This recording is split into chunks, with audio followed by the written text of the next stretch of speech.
Hello and welcome to Real Men Feel. I'm your host, author, coach, and healer Andy Grant. Please visit theandygrant.com to learn more about me. Real Men Feel reminds men that they're human beings and they have the right to experience and express all of their emotions. We have conversations that most men are not having, but that all men can benefit from. My guest today is Matt Zemon. Matt is the best-selling author of 3 books about psychedelics, including the newly released The Veteran's Guide to Psychedelics. Matt holds a master's degree in psychology and neuroscience from King's College in London. He combines academic insights with a passion for safe and sacred psychedelic use. Matt has seen firsthand how psychedelics have helped people from different walks of life, and his goal is to normalize the conversation and reduce stigma. Matt shares how he first got into this line of work, what psychedelics did for him, and the importance of integration. Matt offers us one thing he wishes more men knew, stresses that psychedelics are a catalyst, not a cure, and I share my experiences with psychedelics. Let's do it. Hello and welcome to Real Men Feel, Matt. Andy, it is good to be here. How's your day going? It's spectacular. Psychedelic free, yet spectacular. Okay, there we go. Both those things can be true. Yeah. And I want to share with you and listeners a bit of my experience with psychedelics. I'd done magic mushrooms in the teens, 16, 17 times throughout high school and college. Always just illicitly for fun. No intention of healing or anything like that. Sure. I visited the Peruvian Amazon in 2006, which is where I first heard of ayahuasca. And the shaman let me hold a bottle of it, but would not let us partake in it. But then I did have the chance to do ayahuasca, which I've done once in July of 2011. And I had a fantastic experience. The shaman leading it said he had never seen anyone have a better first-time experience. So I was like, all right, it's all I need. Like, go out on top. Right? So what first got you interested in psychedelics? Andy, I fell into this by accident. I had some friends invite me to a guided magic mushroom experience. And I was like, I don't think so. I don't do those kinds of things. I was in my mid 40s. And they said, yeah, you do these things. This would be good for you. So something inside of me said yes. And in that very first experience, it just changed the way I look at the world. I reconnected with my mom. I could understand that my parents dying young wasn't my story. I just insight after insight after insight and realized how safe and loved I felt in that experience. And then how I didn't normally feel that level of safe and love. And that led me to wanting to learn more. So I went and traveled the world. I've done a bunch of worked with a lot of different types of practitioners and their use of psychedelics. And I got a master's in psychology and neuroscience, focused on psychedelic medicine. And it's been quite the journey now. What's the difference between tripping and healing? I love that question. What is it? So I think when we're getting into kind of just common language, when people talk about tripping, I think that is a way of shorthand of describing being in a non-ordinary sense of consciousness. So that can be tripping. I'm at a concert and I'm taking some LSD and I'm tripping at the concert. Great. Okay. That's a good use of the word. Or I guess you could say I'm in a ceremony or I'm in a clinical setting and I'm taking mushrooms as part of a clinical trial or MDMA as part of a clinical trial. And during that process, I am tripping. So I don't think that is I don't think the word is that important. So it's the non-ordinary state of consciousness is what matters. You're out there. Can you explain exactly how psychedelics can serve as tools for healing, for mental health issues and challenges like anxiety, depression, PTSD? Yeah, I love that. And especially for men. I think our culture, let me try it this way. Our culture tells us we have to provide. And I know I spent a lot of time thinking about how am I going to provide for my family, and that my number one job was to go out there and generate resources and bring those back to the home so the kids can have school and food and all that good stuff. And there wasn't really a lot of time for relationship. It was I'd get up, I'd go to work, come home, we'd have dinner, I might do some more work, we'd watch a show, we'd go to bed. It's kind of typical day. I think psychedelics can break that repetitive thinking pattern and can allow parts of the brain that don't normally communicate to communicate again. And when that happens, when you start breaking repetitive patterns, well, we can look at things and say, oh, wow, I don't have to think about my relationship or my job or myself the way I've been thinking about it. I can think about it this other way. And when that starts happening, and I've seen many other people start to remember who we are, and to remember how powerful we are, and to remember how loved we are, and to remember how supported we are. And um, that remembrance is really incredibly powerful. So I tell people all the time, psychedelics aren't a cure for anything. They are a catalyst. They're a catalyst for understanding, for awakening, for insight, for awareness. And then how that manifests in each individual's life depends on what they're working on and where they are in their journey. Okay, I'm really glad you said that, because sometimes the hype for psychedelics as treatment makes it seem like it's a magic bullet. Like, oh, Mhm. take these and you'll never be depressed again. But again, it's a catalyst. It's a way into something that's been perhaps resistant to other treatment. Is that accurate? Yeah, it's a way into yourself, is how I would describe it. It doesn't so many things that we do in Western culture. If we take the antidepressants, the anti-anxiety medicine, it's really numbing the pain. And psychedelics don't numb it. They actually bring it closer to us, where we can see it, we can understand it, and then we can potentially make more meaning from whatever it is that caused that hurt, that pain, that scar in us, the emotional scar. Yeah, it's incredible for doing that, and that biologically lighting up our brains. It's like when we're kids, our brains ran everywhere. And then at some point, as we were developing, as our neural pathways got pruned, it's like someone picked us up off the playground and stuck us on a treadmill, but nobody told us. So now we're running on our treadmill, literally thinking the same way over and over and over. The psychedelics can put us back on that playground, and our minds can run free. And that can be incredibly powerful for things like creativity, for problem solving, and for how are we connected to everybody? How that childlike wonder that we used to have when we approached life, the awe can come back. And then the practice is, how do we keep that remembrance in everyday life when we're not using psychedelics? When we come to these conversations, Andy, and how do we bring that presence to everything? Do you have a preferred psychedelic tool or substance, or is it anything you can find will work?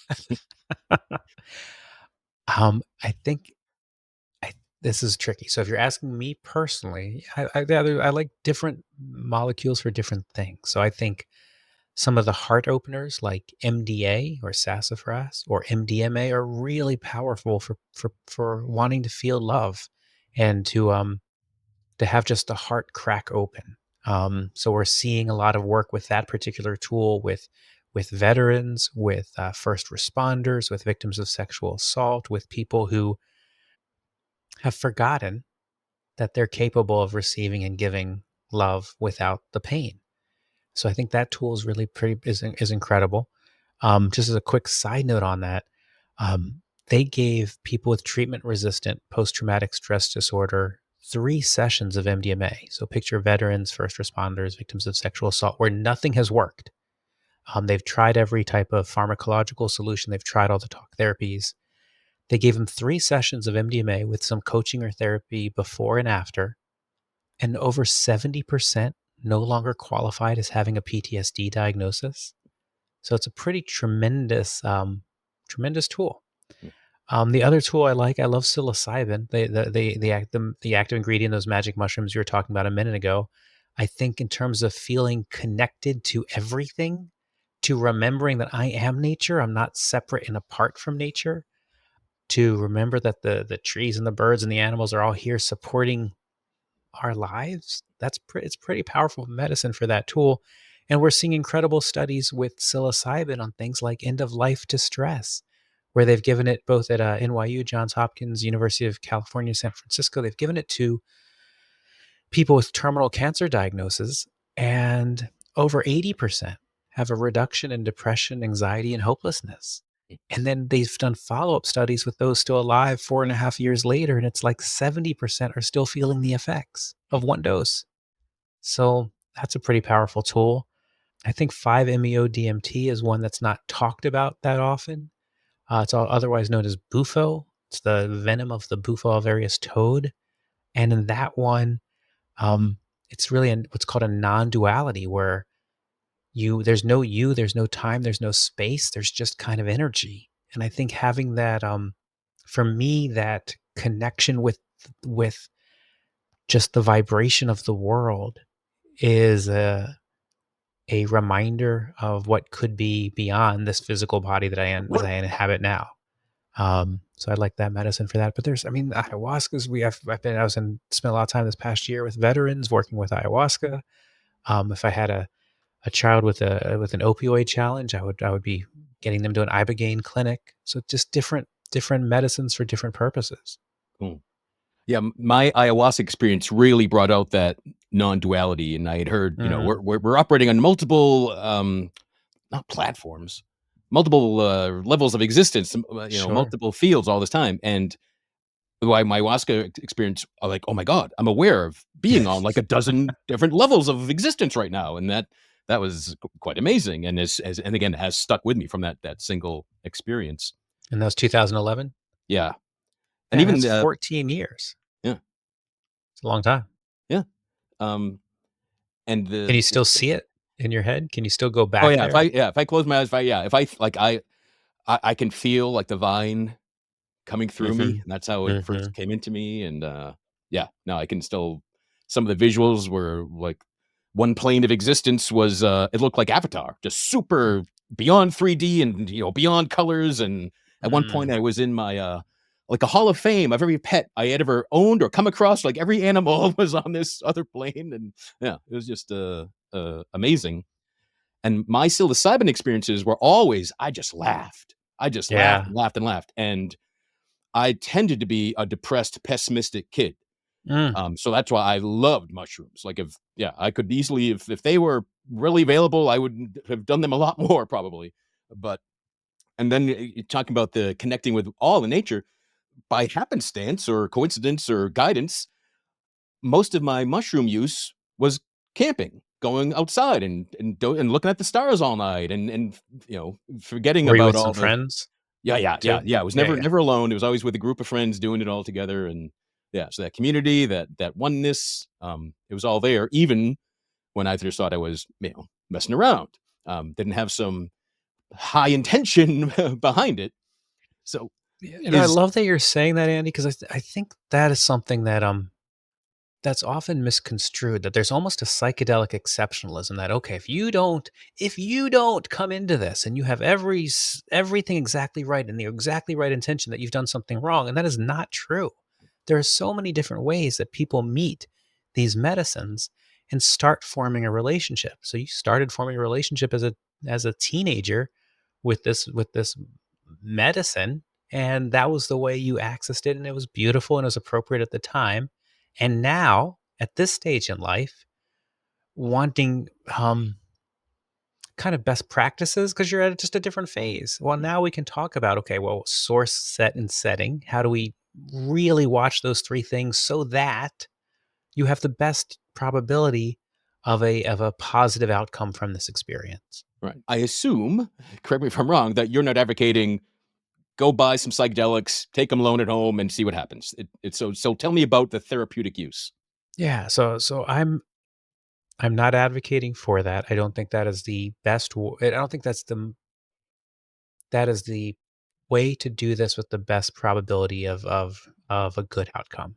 Um, I think that there are three ways though that people access psychedelics in America. So some do, like some believe in a medical model. So right now, the only option on a medical model is either to go to a ketamine clinic or buy ketamine somehow, from a medical provider, or to get in a clinical trial for psilocybin, MDMA, LSD, ayahuasca, DMT.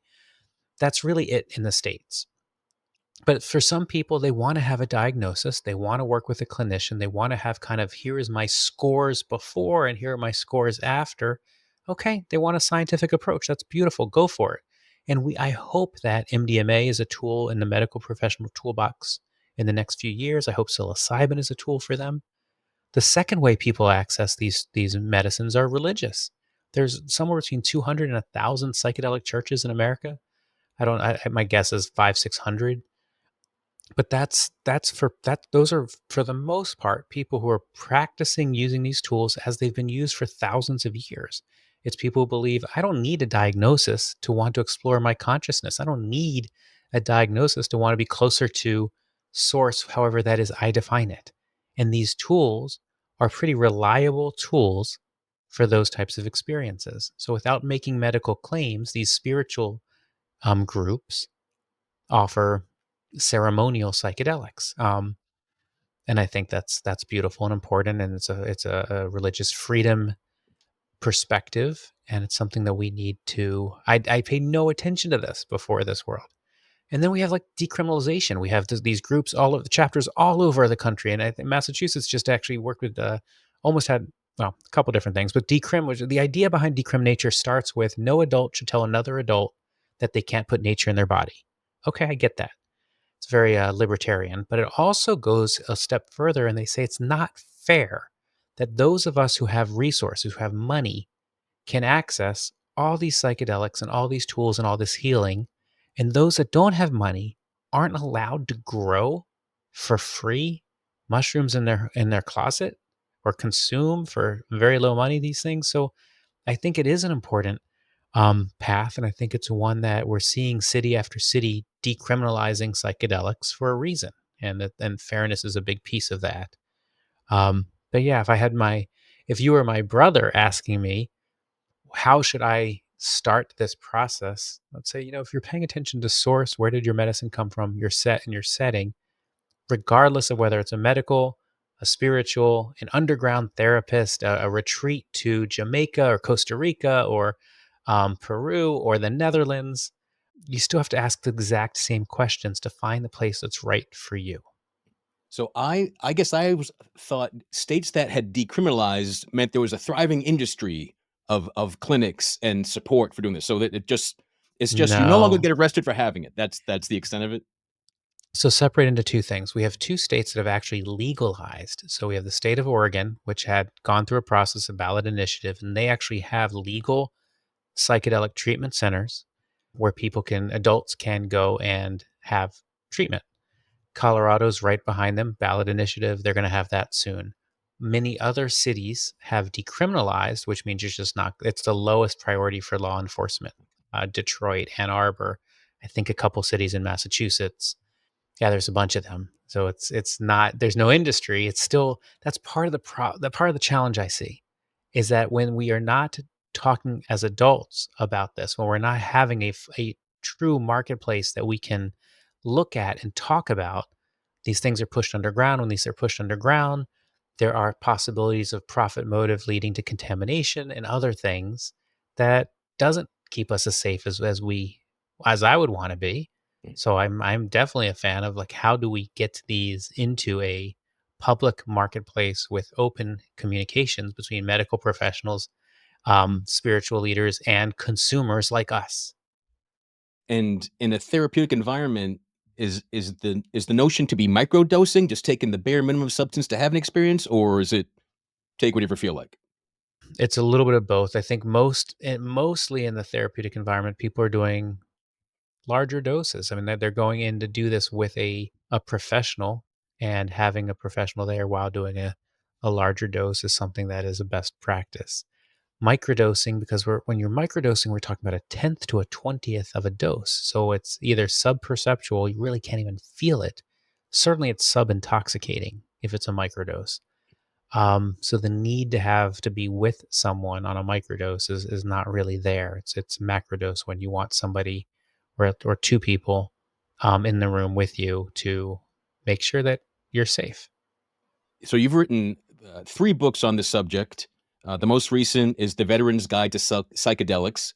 What inspired you to focus on veterans? I had come up with a preparation and integration journal and had given it away to a number of people, including some veterans. And one of the veterans was at a retreat or a center in Oregon, where the CEO of this project called Heroic Hearts Project was there and saw the journal. And he ended up calling me up and saying, "Hey, can we do a bigger version of this for veterans, where we'll incorporate stories and we'll have best practices so they can make an informed decision of whether they even want to participate in our programs or not." So we spent about a year talking to people in his organization. A guy named Jared Reinhardt is their head of integration. Spent some time with him. Spent some time with some veterans in preparation, integration, and actually doing ayahuasca ceremonies. Is such, again, such a powerful tool for that population where in many cases they've come from distressed childhoods. They've had really hard upbringings that led them in the first place to join the military. And then on top of that, then their traumas in many cases were compounded by the things that they were doing and how it was delivered to them in that military experience. And ayahuasca is a powerful tool, but that book, the Veteran's Guide to Psychedelics, goes not just it doesn't just talk about ayahuasca. It talks about all the different psychedelics that are being used. So people who are working, again, veterans working with ketamine providers or psilocybin ceremonies or ayahuasca, this book works for any of those settings. When you talk about taking some sort of ancient healing rituals and bringing it Mhm. into a modern setting, is there any concern that we don't have that strong spiritual foundation of that ancient society to get the best from our efforts? It's a huge concern, Andy. So yeah, I mean, when people take when someone who's from Peru and from an indigenous culture takes ayahuasca and they finish the ayahuasca experience, they're in this community that understands just differently and is is supportive in a different way than we are up here in Western society. So we've come up with this term called integration. And integration is, what do we as North American, as Westerners, do following psychedelics to first unpack what the hell did we see? And maybe we don't have a spiritual background on how to organize our thoughts or think about these things. So having someone unpack this with is super helpful. But then also, it's strongly, having some type of community to move into is something that's strongly recommended. So whether that's a it's a yoga community or there's a group called Ligari, which is Christians and psychedelics. There's a group called Shefa, which is Jews and psychedelics. It doesn't make a difference, but having a community around you to support you is hugely beneficial as we move into, how do we do this as a practice? How do we bring our presence and our awareness into everyday conversations? And how do we start living the life that we remembered we're capable of when we were on the medicine? You've said, I don't believe everyone should take psychedelics, but I do believe that psychedelics are for everyone. So could you expand on perhaps who shouldn't take them?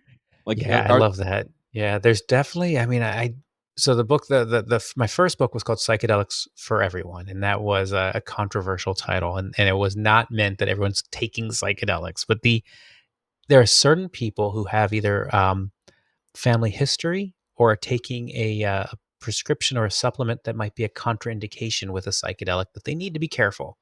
So I tell people a couple things. First, take responsibility for your own medical screening. So go to either spiritpharmacist.com or Dr. Emily Kulpa, KULPA.com, and pay the couple $100 to have them look at your screening and say, okay, if you're thinking about this substance versus that substance, you might have to do this or that. So, as an example, if you're on an antidepressant, you can take ketamine and you probably can take psilocybin and have a full effect, but not everybody, most people. But you really can't take ayahuasca. You really can't take MDMA. So it's that type of contraindication that the medical screenings are looking for. If you are schizophrenic and you don't have a firm grasp of this consensus reality that we are living in, that's probably not a good idea to move into a psychedelic, a non-ordinary state of consciousness. If you are young, 18, 19, 20, 25, and your parents or your brother or sister are schizophrenic, it's probably not a good time to be experimenting with this type of tool. But if you're 50 and your mom's schizophrenic and you've never had any indication that you have a propensity towards schizophrenia, it's much less risky to do it then. So I tell people all the time, look, psychedelics, safe is not the right word. They are relatively risk reduced compared to a lot of medicines that we look at and take every day. We have over 400 people a year who die from acetaminophen overdoses in our country. I think there's only been 3 known cases of people who've ever died from psilocybin. So it's not that they are safe, it's that the risk is reduced, but you should really know what the risks are. There are people, not very many, who have persistent hallucinations after psychedelics. There are people who have some level of incapacity for a while. And again, it's not a large percentage, but it's worth talking about and making sure that, okay, I'm at a point where I'm willing to take that risk. In your travels and studies, have you come across holotropic breathwork? Of course. Yeah. Huge fan of that. Have you? Oh, yeah, I've done that probably a dozen times. Yeah. What do you think of it? And oh, I love it. And what especially I love and marvel at is that you don't need another substance. Like it's just your own breathing. And when the first Mhm. time I did it, I was like, well, if this was taught in high schools, drug use would just plummet. Because like, oh, for free, I can have this. Because my first experience with breath work was really a stereotypical acid trip. Like I thought I was smelling colors and tasting physical objects and just soaring through the universe, having the time of my life.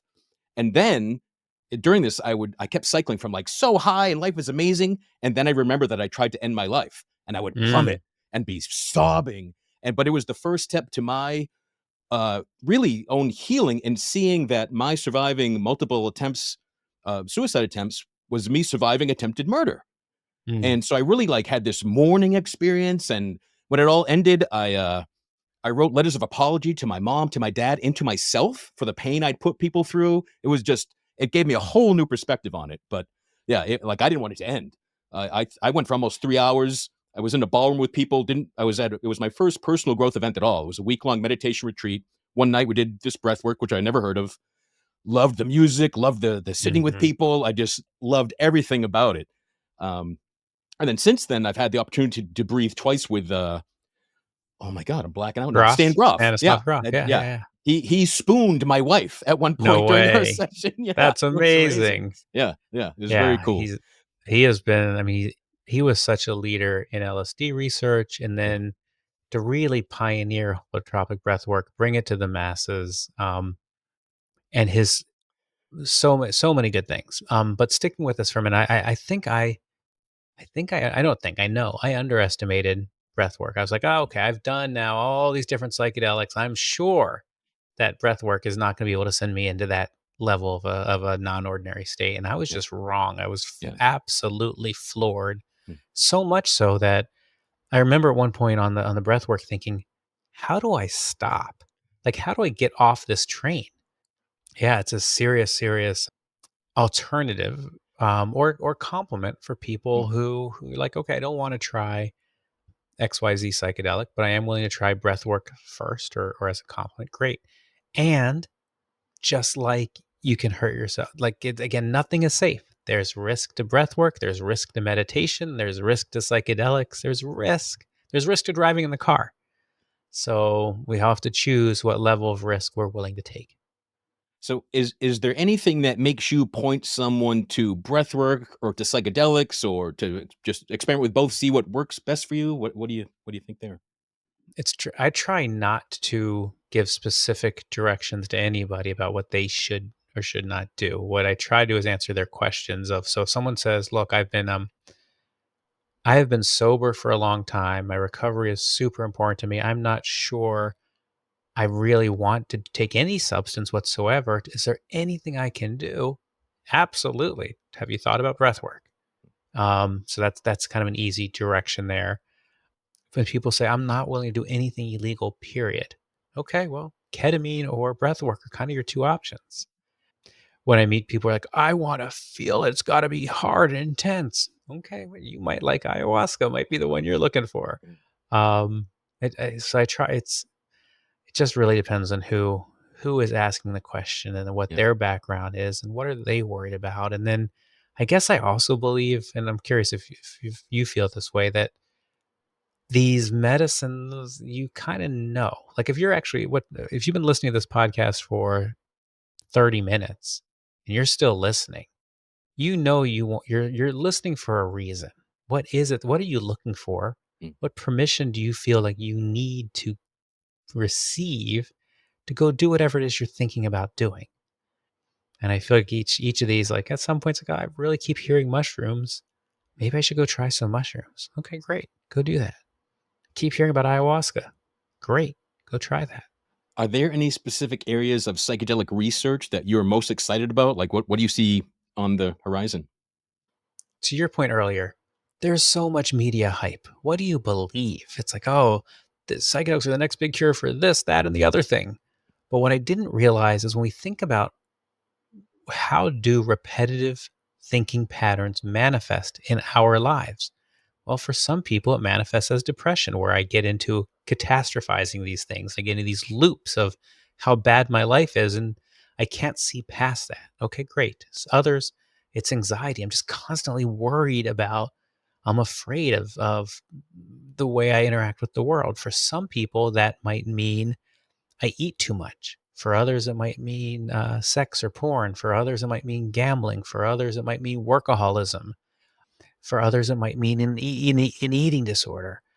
So when we think about breaking repetitive thinking patterns, I can now understand how why they're saying, well, psychedelics might be the next best thing for quitting smoking. Okay, because I didn't think of it before as it's a manifestation of a repetitive thinking pattern that if we could break it, we might be able to stop that cycle. Hmm. I guess if personally, I love the end of life work being done with psychedelics, both for the people dying and for the people witnessing the death. That we as families can have conversations that need to be had before somebody transitions or dies. That we can all understand that we are spiritual creatures having a human experience. Um, so I love that. There's a phase 2 trial happening up in Baltimore right now with where they're giving MDMA not just to the person with cancer, but to one loved one. But we've been doing that in the ceremonial space for a long time. So I love that that's catching up. I love the work with treatment resistant PTSD because it's so easy for everyone to understand, especially when it comes to veterans and sexual assault and first responders.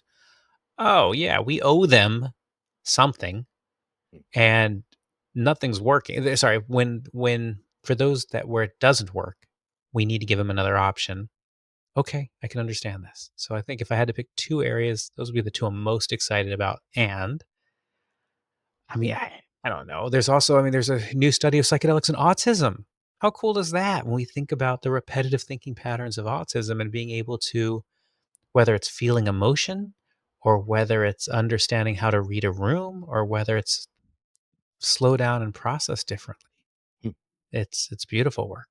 To get back to integration, Hmm. if someone has a first experience with psychedelics and they feel some sort of benefit, something changes, they have new realizations and insights, is there a most common path? Is there a prescribed number of usages, or is it just journaling and integration, being in a community that can share the experience? Like what helps the benefits keep going? So a couple things here. I mean, biologically, when we take a psychedelic, we enter into a state of neuroplasticity that lasts for about 30 days. So in that time period, our brain is more malleable. We're able to learn faster. So, like in the Veterans Guide to Psychedelics, in my Beyond the Trip journal, we include a 30-day gratitude journal where people can help train their mind on the positive in a state when your mind has that biological boost to help kind of reframe things. There are exercises each week in those journals where it asks a series of questions and a series of prompts that helps us. Let's think about the past. Let's pay attention to the new sensations we're feeling. Let's dream a little bit about the future, and how do we align our actions in work and in family and in personal with whatever those insights were. Um, and then it becomes very personal for some people on ketamine, as an example. Again, legal psychedelic, close enough to psychedelic. Many places are going to have them do like 6 doses in 4 weeks or a lot of doses, and then they're going to spread them out. And maybe you do them every few months or every few weeks after that. When it comes to psilocybin, ayahuasca is another example. Maybe it's once in a life or once in a year, but for others, it's once a quarter. So it really becomes personal on how you want to interact with that medicine and and where you want to how you want to use it to help in whatever it is that you're trying to achieve. I'll never forget It, my guide in Peru. Growing up in that society, said at age 13 they all had to take their ayahuasca, and he didn't look Mhm. forward to it, didn't like it. Can't Mhm. believe Americans are coming down trying to do this thing. So it was really interesting to get that other perspective. But I think I've heard of people combining weeks of ayahuasca use and then the next day breath work and keep alternating. Can there be too much? Oh, of course. Yeah, there can definitely be too much. Ketamine, when not in a medical setting, has had many people get addicted. So that's something that you have to be very, very careful of. Most psychedelics, ayahuasca, psilocybin, LSD, are really non-addictive, anti-addictive. Your body just doesn't really allow yourself to get addicted. But ketamine is something to be careful of. I think with anything, as humans, we have the biological addiction, we have the behavioral component. And one of the questions that we talk a lot about for people who are coming back multiple times is, okay, are you processing? Are you just chasing the thrill, Yeah. or are you doing whatever work that you want to do? And again, it's not up to me to tell you what you're doing, or to make a judgment on it. It's just to ask the question. I think when I think it's super effective, and I'll use ayahuasca with the veterans as an example. A typical protocol is you go down for 5 nights and you'll do ayahuasca for 3 of them. That's pretty normal.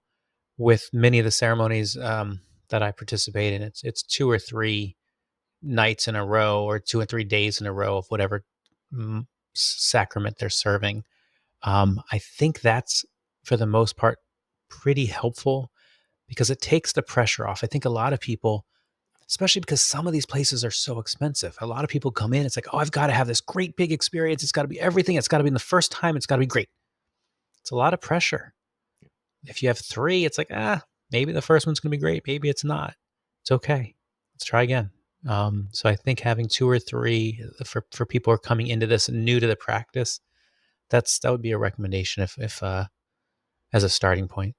Yeah, no, that's a good point. I hadn't thought of the performance anxiety and expectations of, yeah, I've traveled all this way, flying to many countries, spending $1,000. I better have the magical experience. And yeah, you don't want to force or fake it or anything like that.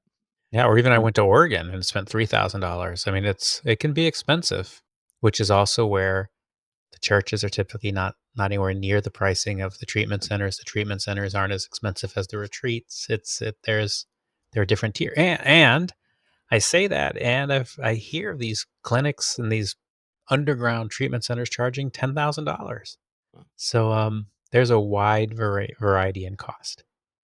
Besides psychedelics, or possibly in addition to them, is there anything you've come across in your experience, your studies, seeing people that you would recommend as something to try to explore? No, I think, Andy, a lot of the stuff that you do are the things that I'd recommend. I mean, we are, for any of us who use psychedelics, it's, even if it's once a month, it's still, there's 30 days of non-psychedelics for every day of psychedelic. And most people, it's maybe once a quarter, once a year, once a life. So what do you do in all those other days? And I think for me, psychedelics opened me up to what these other things could be. It opened me up to the possibility of meditation, of breath work, of awareness practices, of journaling in a way that was a deeper type of journal. Um, so I recommend, I mean, getting out in nature, not spending every moment doing this. It helps change our priorities, and how do we think about those priorities? So all of those awareness practices, those mindfulness practices, are really helpful.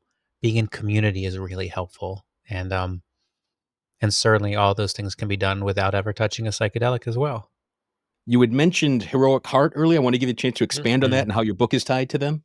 Yeah, I'd love, so Heroic Hearts Project is one of the larger veteran organizations that send veterans down to Central and South America, and Oregon, where they can access legal psychedelics. It's an amazing organization. They send hundreds and hundreds of veterans down every year. So this book, the Veterans Guide to Psychedelics, 100% of the proceeds go to them. Because if you are a veteran and you go to the Heroic Hearts Project website and you sign up for a program, and you can't, you're gonna get a scholarship to go on these programs. Now, if you can afford it yourself, they're gonna ask that you kind of give the money to someone else so that they can go. But They do an amazing job. They give the veterans 3 sessions in advance of group therapy, 3 sessions of individual coaching, 3 they take them down to the ceremony with whether it's the Shipibo or some other group, and then 3 sessions of group and individual afterwards. So it's a lot of support, Mm. and they're just incredible. Mission Within is another organization that's doing good work in this space, and Vets is a third. And there's a bunch of these groups that are stepping up and stepping in right now where the VA is kind of falling short. And it's not that they're well intentioned; they are. They just haven't gotten to here yet. But yeah, I love Heroic Hearts Project. Jesse Gould is the CEO. They do amazing, amazing work. They just, and if you're interested in them, you type in Heroic Hearts Project 60 Minutes. There's just a big special this past Sunday on 60 Minutes on them. Mm. Cool. Since this is Real Men Feel, I always ask this one question. What is one thing you wish more men knew? Hmm. I love that question. I think I think that we live in an abundant world. And what I mean by that, Andy, is I grew up being told that there's not enough. I've got to take what's mine. I've got to work hard. I've got to provide. And that led to competition in high school and college and afterwards. It led to behaviors that were more selfish. It led to behaviors that kept me distant from myself and from my family and from my friends, and realizing that for me, realizing, oh my gosh, we've lived in the best time ever to be alive. There's so much support out there. There's plenty out there for everybody. We can feed the world. We can house the world. These problems that are told to us by our culture, by our news, just not true. And there's plenty of things to work on in the world as well.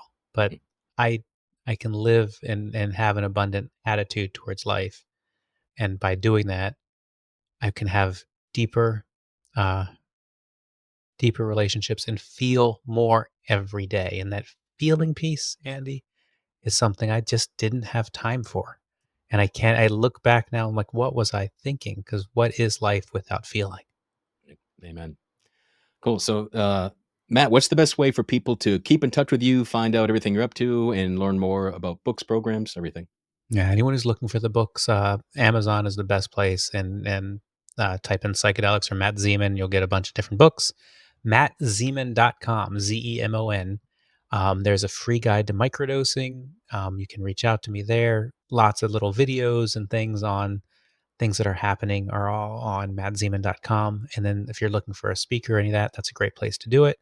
If you're buying books in bulk because you're a therapist, you're a coach, you are one of these retreat centers, that's the vast way that these books are sold, by 100 at a time to these groups.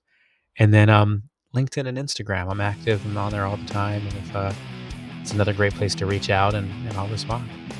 Awesome. Thanks for joining us, Matt. Thanks everyone for listening, tuning in today. I'm sure, like me, you've gotten a new perspective on things, maybe opened your horizons, even without taking anything. You've opened your horizons and mind a bit. Please visit realmenfeel.org, see the blog post for this episode, have all the various links to the resources discussed and the groups mentioned as well.